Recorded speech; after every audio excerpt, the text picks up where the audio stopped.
very vulnerable. Low blood flow, so it'll be. Yeah, what organ? Well, no, Like the ones that are farther away, like Yeah. periphery, but they, some of them, they give plenty of blood. What organ? Heart, organs. heart and brain. Heart's a weird one though, but heart is. Brain is. Mm-hmm. But what's the one people forget out there? This actually really Lungs, twitchy when it comes to perfusion. Right? diaphragm. Nope, kidneys. Oh. Kidneys do not like, not giving oxygen. They're extremely sensitive to changes in perfusion. Well, it's got a bunch of kind of kidney, long class. So how was that case study? Pretty typical, right? Pretty straightforward. Oh, I forgot to. So, for the case study, where are we going to be getting that information from the book or from? Well, you can get it from, you can actually get it from anywhere you want. Okay. As far as I'm concerned, anywhere, yeah, as long as you get it, yeah. That one works too well, right? It's 2 months, yeah. And you want it printed, typed? As long as you, Emailed? as long as it's better than my handwriting. Doesn't take a lot. Okay. So, but you want a physical paper turned in, not emailed. Physical paper turning, yeah. I'm trying to Okay. get away from emails and everything else because those things end up getting lost. And Yeah. everything else. Because our email boxes and stuff is big. Oh, okay. Where do we stop here? I don't know. We stopped on non-ionizing radiation. That was the last thing we covered. Okay, so what's ionizing radiation do? It's slow. Back up a little bit, review. Doesn't it like Creating ions. Creating ions, and what's the problem with ions being created? Right, they're gonna form bonds, they're gonna form atoms with the DNA. One line, 2 lines. If I open this up and I do writing up in here, but this line like this, everybody good? Open this up a little bit.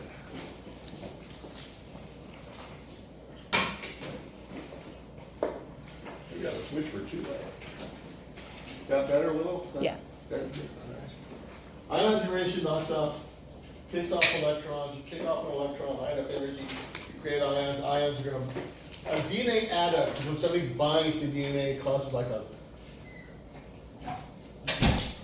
little clump or something in the DNA in there. It can also cause DNA strand breaks, anything like that. Okay? Is that like the kinks we were talking about? The adduct? Kinks, addicts are a little bit different. Addicts are gonna be more severe than the kinks. Those kinks are gonna be from UV light. Mm-hmm. Oh, okay. Alright. So non-ionized radiation does not kick off electrons, does not create ions. UV is the one that makes those stymine dimers, okay? Dimers. You know that. Okay, DNA breaks. You can cause protein DNA addicts, where protein is gonna actually covalently bond to the DNA, and that's gonna cause what? Yeah. Shredding should be more the ionizing radiation, because that just goes through, just boom, just shredding stuff apart. This is gonna cause adducts, but adducts are gonna prevent what? Organic Synthesis? DNA replication, transcription, and translation down the road, things like that. Right? So example, again, we went over this, what's the classic example for ultraviolet radiation? Skin cancer. Skin cancer, in particular the bad one is Melanoma? melanoma. Ionizing, Jackson did that, we talked about radium, we talked about the poor ladies with the cancers, jaws, right? So right here. Yeah. Oh. Effects, I actually like this is from a different book, so this won't be in the book, I pulled this from another one. But I like what it here, type of radiation, it's gonna be non-ionizing, which is all the way down from what? Low ultraviolet, the blue, the yellow, red, microwave radio, and this is what they call L frequency, extremely low frequency. Okay? But these can do what? Effects from here. Thermal induces high currents, heating, okay? Down here, you're gonna get what? Low currents. So these are, look at this, and think about the things you've heard in the media about different types of cancers being caused by this. That's what I like about this. There's a lot of thinking going on here. What have you heard in the media that can cause cancer? Cell phones? Leukemia in particular. Which one? Cell phone. Cell phones. And cell phones is what kind of radiation? These radio waves, right? So they're gonna be right up in here. Non-ionizing. So, non-ionizing for sure, otherwise there's so many radio waves going through the air right now, we'd be cooked if they really, so, AM radio, FM radio. What about power lines? Anybody heard about some of those theories? What, cancer? There's some people out there who put forth the hypothesis that if you live underneath, not like these power lines, those really big ones, the main Oh, ones that they're called like transfer lines, the really big ones, that if you live underneath those, some people are claiming that there's some clusters of leukemia being caused by that. So far as I know, that's never been shown. How about cell phones? Do cell phones cause cancer? they're saying it does. I don't know. Whooping. Well, yeah, but we didn't go to can they? They're saying it does because like women used to put their cell phones in their bra and then end up with, but I don't know if it's. Well, the Or one you're argument. even supposed to have it in your room, like at night. What, your cell What? phone? Yeah, like you're supposed That's, to. is that because of the blue light or because of the? I think the light. The light. No. That's another thing, that's a whole other thing we need to get into. So what is the deal with cell phones? Yes or no? The battery maybe? Not the battery, it's an intensive release of radio waves that they push out to get to the cells. Now, the new digital ones are way better than the old analog ones, and especially the old bricks. Remember those? Yeah. Now, where did those so big? I was like, he had one of those. They gave me good at self-defense, you didn't kill somebody. Who got cancer and carried one of those bricks and it was glued to his ear 23 hours out of the day? Doctors? No, they're not so much them, but one person. This is where some of this all got correlated. Remember Johnny Cochran? Uh-huh. Or What does it one say, of lawyers? Danny's defense lawyers? The lawyers, yeah. That thing was stuck to his head 23 hours a day. I mean, he was a lawyer, he was out there all the time. And he came down with a glioblastoma, I think he was right-handed on the right side, right there. That's where a lot of this stuff sort of got started. Wouldn't a lot of people in that profession in his like wouldn't they also have gotten it in the same? They do, but do every smoker get lung cancer? Oh yeah, that's So you true. got that, so that's why this country, I'm telling you, every other study contradicts the study before that one. Yeah. Yes, it causes cancer. Oh, no, we just did a big study on there's no cancer cause. No, we just did one in Denmark and yes, it causes cancer. Wait, no, we did one in Finland. I don't know. I think if it was a major risk, everybody would have what? And you'd have a lot of brain tumors out there. Yeah. Two, the digital ones are not nearly as much. Secondly, you guys don't even talk on the things anymore, so I don't think y'all need to. We get hand cancer. Thumb cancer, right?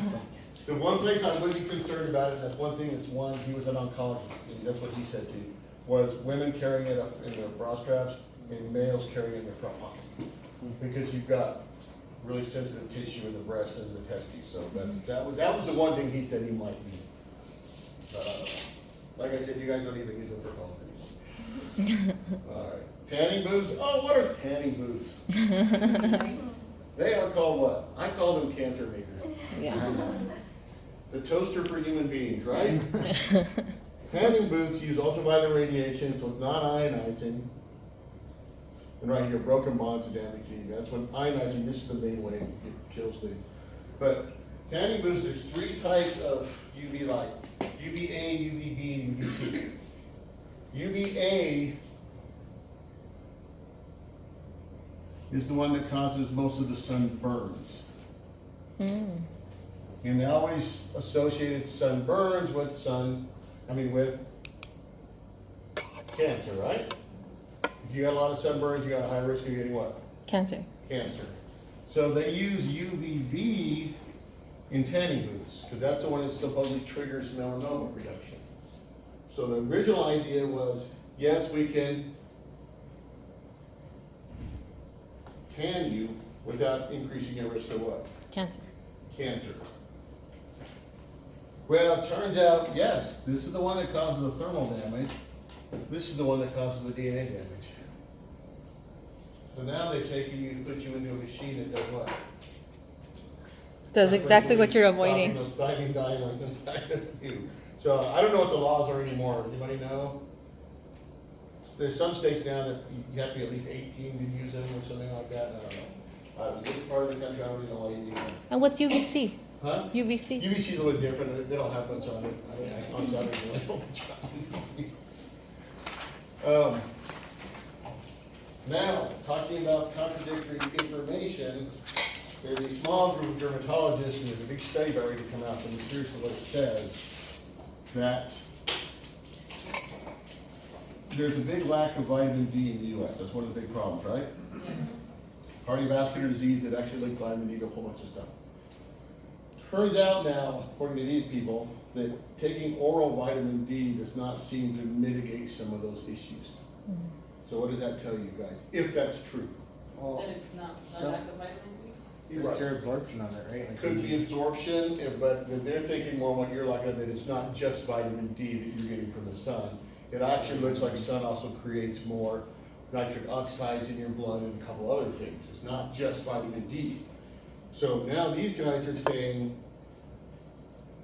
the risk of skin cancer, which is still relatively low, is less than the potential damage from whatever the sun deficiency is, be it vitamin D or the other things that are coming out of it. And then the interesting part I found out about it, they looked at people, they call them sun worshipers versus other ones. Sun worshipers had lower instances of CVD, cardiovascular disease, hypertension, because of the nitric oxide, they think, and some other stuff.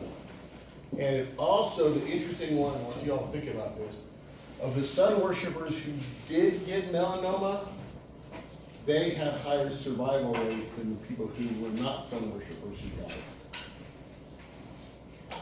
So what does that mean?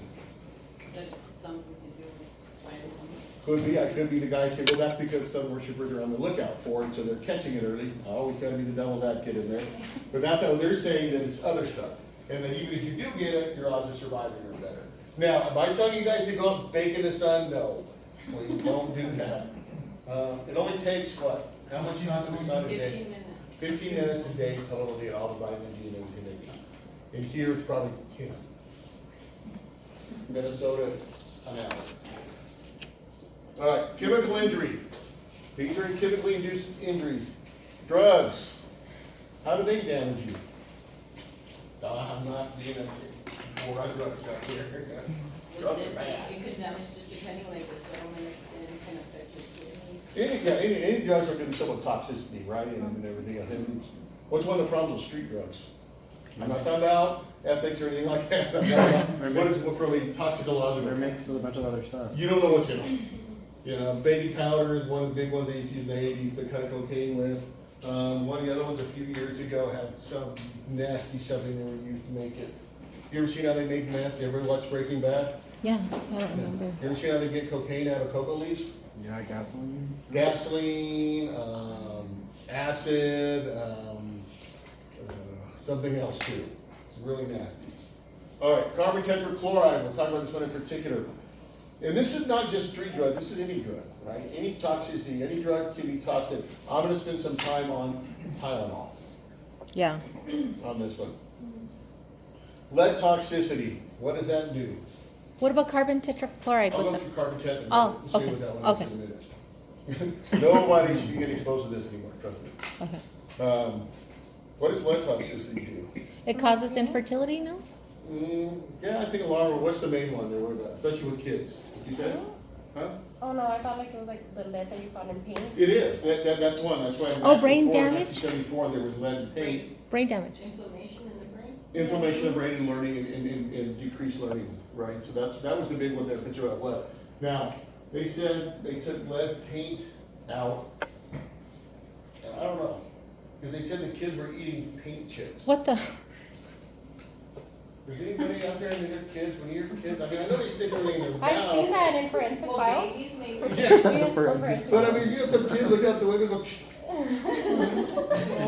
Pencils, and they be chewing on their pencils and stuff. Oh, Yeah, yeah, maybe. they haven't That I had can pencils see. in a long time. Yeah, I That's can see right that. now. They took that out a while back because of that, yeah. Because that, but I just picture the kids sitting there just peeling paint off the wall like they're potato chips and eating it. I'm like, oh, what the? It's like a parenting issue to me. But anyway, they got lead in there. They think now a lot of it's actually dust. When paint would get aerosolized and everything else. I just admit it. When I saw this made me think weird. Sorry. I digress. Mercury is gonna be CNS damage and kidney damage. What's biomagnification? Why is mercury an issue for you guys, for anybody out there? It Not binds. even in thermometers anymore, so you don't have to worry about that. Second, we can talk about mercury toxicity. Like how we could be exposed to it or what it does to us. What is exposure, what are potential exposure risks to Like, mercury? if your food, like the food, The like fish. fish from China, farm Fish from raised. China, just from China? Farm raised. Not Or not farm raised, Fish at yeah, the farm top of raised, the right? food chain. I think Yeah, any what's fish, biomagnification? but I don't know what that The is. way It they're is, a lot of farmers words, but what is genetically modified or? nope, not GMOs either. Is it, Bio- is it because the mercury binds to something in you? No, Like but, looking at it closer, like what, but y'all wanna put, break down the mercury since everybody has a misconception of it, Yes, real quick, take Yes. 2 minutes? yes. All right, yeah, because it drives me nuts. Elemental mercury is very bioavailable at all. My dad used to put metal mercury in his hand and play with it, rolling around and everything else. It does not get into your system very well. The problem with food is mercury gets down to the soil in the ocean and it gets methylated. What does that mean? Add a methyl group to it. Oh, That is very bioavailable. That methyl group alone allows it to get inside of your cells. oh. So elemental mercury is not that big of a deal. Methyl mercury is. The problem with biomagnification is you've got little critters that are gonna be eating stuff in the soil, right? So they're gonna get a little bit of mercury. Right? It just gets more concentrated. As the top of the food chain, The little critter gets eaten by the bigger one. big amoeba, whatever that is. I don't know what that is. Let's make it a little fish. There we go. He eats the little critter. The bigger fish eats the Little fish. lots of the little fish. And then the bigger fish gets eaten by a Bigger fish. bigger fish, and he eats lots of those bigger fish. And biomagnification is the fact that as it moves up and gets stored in the fat, the mercury gets stored in the fat, that's why it's the fatty fish you worry about. As it moves up and gets stored in the fat, it biomagnifies, it gets more and more and more concentrated. And then they live Oh. longer, so they're out, they're just So they getting get more, so they're constantly getting more, and that's it's called bioaccumulation, it's actually in the soils, and the biomagnification is as it moves up and accumulates in the fish. So Oh. things like tuna, oh really, have you ever seen a tuna? They're big, they're not some little tiny little fish, and they eat lots of what? Little fish, so that's why they worry about stuff like this, it's called biomagnification. And it's that methylated mercury which is the problem. And it binds to your cells? Well, the methylated mercury, the elemental mercury, remember cell Yeah. membranes? Uh-huh. Mercury ends up being sort of ionic, it can't get through those, it really can't get through those membranes. Yeah, Is that why pregnant women are not supposed to? exactly. Stay away Oh, from because it tuna, lets them get Stay in. away from tuna, what else? The fish, sharks. Just fish in general? It's a Just- Well, gentleman's some sport. of them are toxic. like ham? Ham? I think ramen. Ham? Ramen? Why are you picking on poor pig? Pigs don't eat anything. But did they say stay all fish? I haven't been No, pregnant, just so I don't know. like raw fish, the ones that are. Sushi? Like, Yeah, so how about salmon? no. Salmon's one of the ones that actually has the least amount of, tuna can have a lot in it. It's usually what they call the fattier fishes and stuff, and so they get on that. And I know that, pregnant women aren't supposed to eat it at all, and even adults are only supposed to what? Mild. Eat what, twice a week at the most, I think they say on it. Yeah. Everything else. So, Yeah. once mercury gets into your cell, what does it do? Why does it damage? Oh, it's because all kinds of toxicological, it's called the Finn reaction, it starts to bind to proteins and they Oh, that's where I got that binding idea. It's like in your nerves, big time. Oh, okay. Also gets in your kidneys, so. And then blocks there. There's Okay. a thing, and if you wanna look up something for Fun. fun, I guess, called Minimoto disease, and it was in Japan. They had this huge, it's Minimoto's the town, when they were dumping tons of mercury, I forgot why, into the bay, and they were fishing out of that bay, and they just had massive mercury poisoning in all the kids and everything there. They used to also use it back in the 90s in those, the light up shoes for the kids. Yeah, I think so, yeah. They also used to use it for, you know the little tin cans, used to have a little seal on the side of them? Those used to have a lead too. I mean, there used to be a lot of lead everywhere. If it wasn't methylated, then If it's not methylated, it really doesn't get into your system very well. Now, other things can bring it in too, but that's gonna be dose dependent. Oh, not lead, I'm sorry, I'm talking about, lead can, I'm sorry, I'm talking about mercury. Lead's different. And if y'all want a little interesting little tidbit, look at the water and you can help, maybe you better not with the water. We're really high up there. Are they gonna start using sewer water now? Yeah, They already we- did. Yeah, well. you're not talking Well, about yeah, that? well, in Well, micro, but she wasn't in our micro. Oh, y'all heard about that? In micro? So we get our water from the Bolsones, right? And a little bit from the Rio Grande in the summer. On this side, that's when you get the little white things in your water on the west side of town, if you ever notice. So we're running out of water, right? So we have 4 In micro, tertiary or he treatment told plants. us? No. The sewer water goes into the tertiary treatment plant, it's completely cleaned out and injected back into the Bolsones. So you've all drank each other's pee. Oh, is this the you were talking about how you went to the plant? Yeah, so I went to a micro class, and to pass that class, you had to drink the water. Ew. After you saw the raw sewage flow in the front, you had to drink the water. It was fine. Remember- I went in third grade. It's so pure, it didn't even have any flavor. I went in third grade to the sewer treatment plant, so I knew since then that, but you said that now they're not going through that extra Now step. we're going to what's called a closed loop system, Yeah. where instead of injecting it, so it's gonna go from your toilet to the sewer treatment plant, right back into the water plant, right back into your faucet. Not into the aquifers where it's gonna be diluted out. They used to have like an extra step before we get to Well, the. what I said was, before the tertiary treatment plant's injected back into the aquifer, so even if you're worried about it, it could get really diluted and all that water down here, this is gonna be a closed loop system. So it just goes out and around and around, it's before you all get grossed out about it. Astronauts have been doing it for decades. The water's actually cleaner when it comes out of these systems than it comes out of fresh water anywhere else, like well water and everything else. So it's just psychological, just don't think about it. Don't buy bottled water. So that's why it's been in the paper, because it's it's a closed loop, which is Do new. the closed loop system, yeah. Cause the paper's kinda weird about, cause I was thinking it was one tertiary treatment plant, and then somebody else at work, they said, no, it's a closed loop, mean closed loop. Don't worry, all perception, alright. Carbon 10, injury from biological agents, can be viruses, parasites, bacteria, fungi, algae, any biological agent that can damage you either directly or through toxicity. Okay. Injury from nutritional imbalance, what are these gonna be?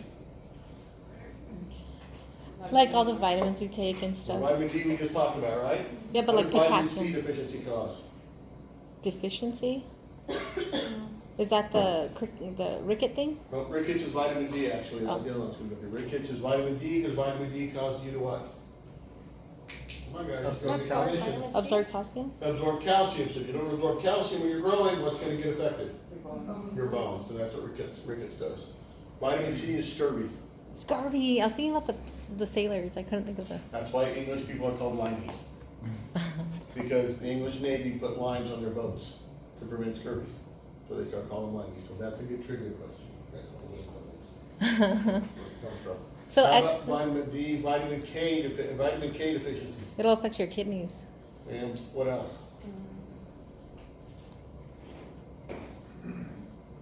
Blood clotting, big clotting. Oh, right? duh. Yeah.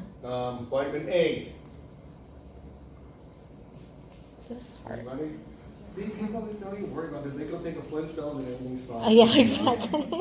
It's vision, and a lot of kids who have vitamin A deficiency when they're developing, have vitamin A deficiency induced blindness, so it's a big deal.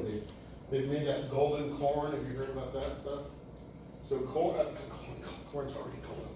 Golden rice, golden rice, talking about GMOs, they genetically introduced vitamin A into corn, so rice, so when it makes rice, it's got vitamin A in it.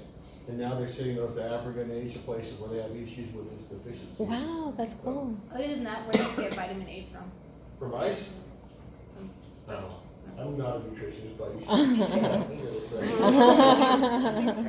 I don't know, you may get some. I think you're right. The what? Carrots. Carrots, you got a bunch of it. Any of the orange, the carrots is a type of vitamin A. So excesses? Hmm? Excess? How will it, Oh, you can also get, so what's an excess? What's a vitamin excess or vitamin or mineral or nutritional excess? the only one I know That's is, too much, so what can you get too much of?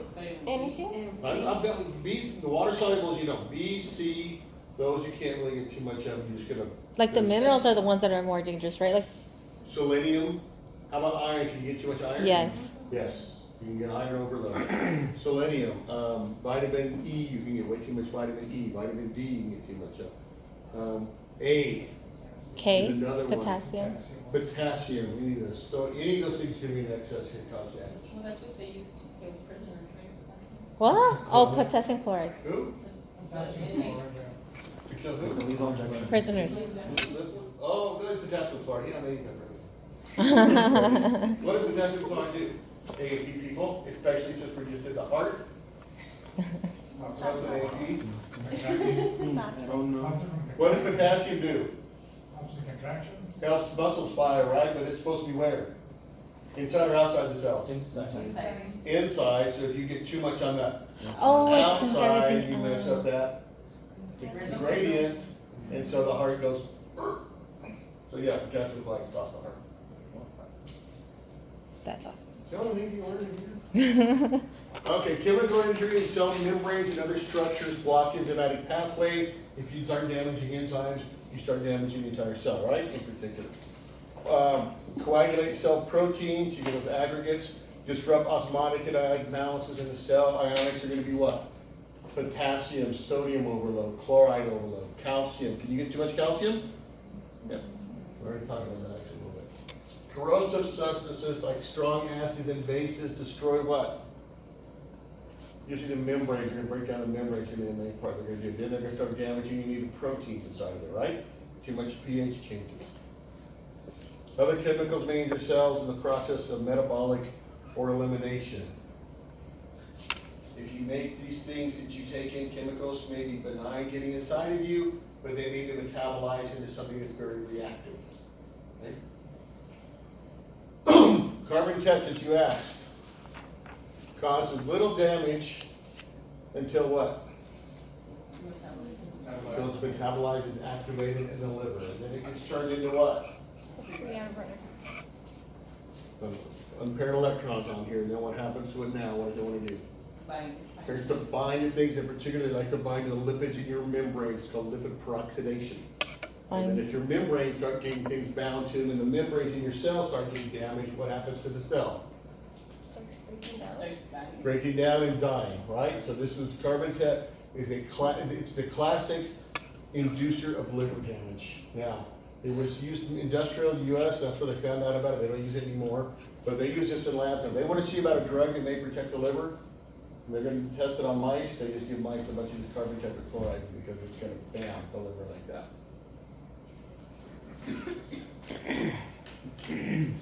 All right, this is the one I want you guys to do here. Because I'm gonna top the column, so you guys can get stuff with this. Oh, Lord. My favorite drug in the world. Anybody know what it is? Tylenol. It's the worst drug ever made.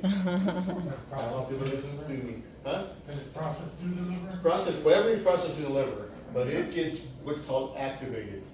You get bioactivation or metabolism. So let's look over here. You're gonna take APAP, is another name for acetaminophen. It's gonna go to the liver, and if it goes through these two pathways, glucuronidation or sulfation, all it's doing is just adding a big sulfur or a big sugar to this. And if you add a big sugar to it, it becomes very water soluble. And if it becomes very water soluble, does that mean it's gonna get back into your cells? If it's hydrophilic, I mean? Can hydrophilic things cross your membranes? Yes. Hydrophilic? Hydrophilic? Hydrophilic. Which one's gonna go through the lipid bilayer? Philic. Hydrophobic or hydrophilic? Hydrophobic. Hydrophobic. Hydrophilic or water loving. Remember those big tails? Can we- Yeah. If you like water, those are gonna repel you, right? Well, that's why they like water when they get through. No, Yeah. because those tails are, let's go over that so we can get that. Those bilipid tails, I think I don't like about the head. Like a little thing. Yeah, and then the tails are focused, right? Yeah. This No, part, it's these parts opposite. up here Chinga. That's are what gonna the cell be- wall is made of, so. Hydrophobic. These guys over here are gonna be hydrophilic, right? They're facing outside. Oh, The you're tails are hydrophobic. Because they don't like the water on the They outside. don't like the water, so they're gonna stick together. So if you're a very hydrophobic molecule, opposites do what? Tract. Attract, but in this case, they don't. They repel. Sorry, that's not right. They don't want to interact. If you're hydrophobic, do you want to interact with water? Phobic, no, No. So do you want to interact with anything that likes water? no. No. So it'll anything that's very hydrophilic, water soluble, is not going to be able to make it through these membranes. That makes sense? Okay. So, one thing your liver does, and I think I covered it later on in more detail, so I really won't do it here, we'll get to the liver, is it makes things water soluble, so it gets in your bloodstream, goes to your kidneys, and what happens to your kidneys? You just pee it out, right? Mm-hmm. That's glucuronidation or sulfation. Some of it goes through the cytochrome P450 system, 2E1 in general, is gonna now do what? It's called bioactivation. So instead of detoxifying the Tylenol, it makes it what? Adds this natural quinone here, right here, and it activates it, and what? Now you have reactive toxic intermediates from Tylenol.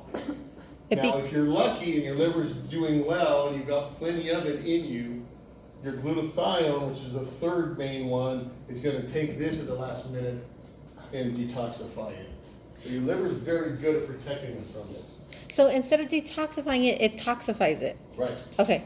This way it detoxifies, but if it goes down this way, if you're lucky, if you got plenty of glutathione, You're fine. it's gonna detoxify that last bit. So you're saying so it takes either path, either one of the three? Mm-hmm. There's 3 different pathways that can get metabolized through. And this one, you always make some of this, the toxic one, When you take it? even when you take it, yeah. The reason most people don't get damaged is you usually got plenty of glutathione in your liver, and it's able to detoxify that right away. If it doesn't, what happens? React with cellular proteins, nucleic acids, and you get what? Liver Liver death. cell death. Wow. Tylenol intoxication is still the leading cause of acute liver transplants in the U.S. So not to be overtaken by fatty liver disease, but right now it's still Tylenol overdose. Tons of them a year. Is that because there's been so many things? Well, it's also, Well, that's part of it. It's really, it's a big part of it. And that's a good point. Let me get to that in a second. is it also because it can't compensate for fixing it because you have fatty liver and you have alcohol, Well, I'll go by alcohol and fatty liver. They haven't done that correlation, but I guess it's going to cause problems too. yeah, because I have fatty liver and I'm not allowed to take Tylenol. Tylenol? Yeah. Because because anytime you damage in there, you're gonna preferentially have issues of metabolizing. Yeah, exactly. It's a crummy drug. Yeah. Doesn't work that well. I mean, it's okay for fever reduction, but anything else, sorry, I just don't like it. So what would you recommend? Poor liver. Well, there's like the Aspirin, ibuprofen. ibuprofen's good. The problem with the NSAIDs, there we go. Oh Lord. The problem with the NSAIDs is they can actually damage your liver a little bit too, but not nearly like Tylenol. The NSAIDs are tough on which organ? Kidney? Stomach, Kidneys. That's too. the one the NSAIDs are tough on, so you Yeah. have to be careful. So this can happen in a healthy person? It depends, it's neurotoxicology, the dose makes the poison. It's all about not taking too much. If you take aspirin or even Tylenol every once in a while, it's not gonna do anything. If people get too much They changed the max dose of Tylenol. from Daily max dose, Yeah. yeah, I think it used to be It was 5 grams? about 4. 4 grams. It I was, think, yeah, on it was three. 1 Wow. gram QID Yeah. per day, 4 times a day, 4 grams. Now they dropped it down to 325 mg QID. So instead, the 1,000 milligrams each time is supposed to be like 800 and, I'm not 300, 825, I think is the max. Because they even saw that people taking the 4 grams, my liver's turning hurt.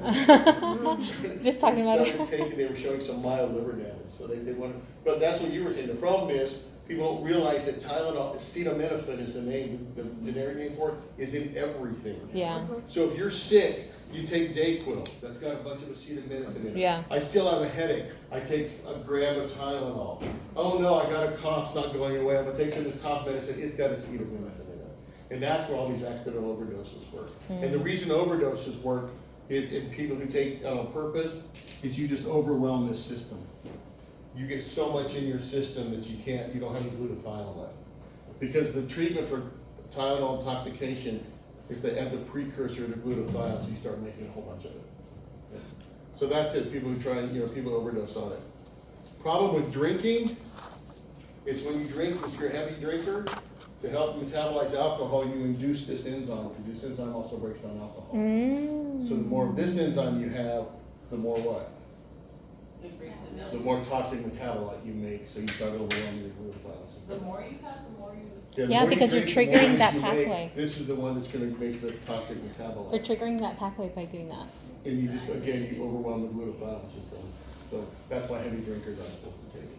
And what makes it take either route? Just because. It just depends on which of the enzymes it probably comes in contact to inside your liver cell. Your liver's got all these different glucuronides, sulfates, glutathiones. There's about 10 different, no, more than that. There's probably 100 different variations of those. So it just depends. All right, that's bioactivation. Step 2E1 is going to preferentially convert it to that reactive metabolite. Hopefully you can what? Break it down. You got plenty of glutathione, it's not going to be a problem. Okay? If you don't, Dead. problem. All right, lead. Absorbed in the blood via the GI tract, respiratory tract, and skin. Again, it's very toxic. Adversely affects many organs, and the biggest problem with lead is it can cross the blood-brain barrier. What is the blood-brain barrier? It's what you're like the what encapsulates the brain. It's the pathway to the brain. Nope. Like Yeah. it protects The- from big, large molecules Yeah. passing through it. It's like the placenta. It's like Placenta around the brain grows. no, but I can't remember the The name. brain placenta. It's your brain placenta. It is the placenta has what they're called protected. They're called three protected sites: placenta, testes, and the brain. Blood-brain barrier. It's not exactly kind of what you're talking about. It's that the capillaries going to the blood into the brain have a whole. They're very tight. They have a bunch of those tight junctions. You remember what those are from 1306? Uh-huh. Those keep things from leaking out. Have tons of tight junctions, and they also have a bunch of those transporters that as soon as something goes through, if it does get through, they turn around and transport it back into the bloodstream. So it protects the blood-brain barrier. So certain things can't get to there. Big things for sure can, but even some small things can. They say sucrose is the one that crosses easily. Yeah, sucrose can't get across there. What's the difference between, what does Benadryl do if I take too much of it? It makes your things Mixes leaky. a lot of- Makes you sleepy, right? No, leaky. No, but if I take too much Benadryl. Oh, yeah. Sleepy, right? Yeah. You're gonna nap real good. I do it at night all the time, okay. Oh my God! Stop. What's the big thing about Claritin and Allegra and they're non-drowsy, right? Right. They're both what? Antihistamines, right? Right. The only difference is Claritin and Allegra cannot cross the blood-brain barrier. Benadryl can. So Benadryl gets in there, and any of the antihistamines are going to make you sleepy. But if they get in the brain. So it's just to protect the brain. That's why a lot of drugs don't work in the brain, but other drugs do. That's why if you have brain cancer, it's very hard to get what? Drugs. Chemo, right, for a lot of it, because they just can't get in there. Lead, back to this, lead can actually cross that blood-brain barrier. That's what's so, So it's really small.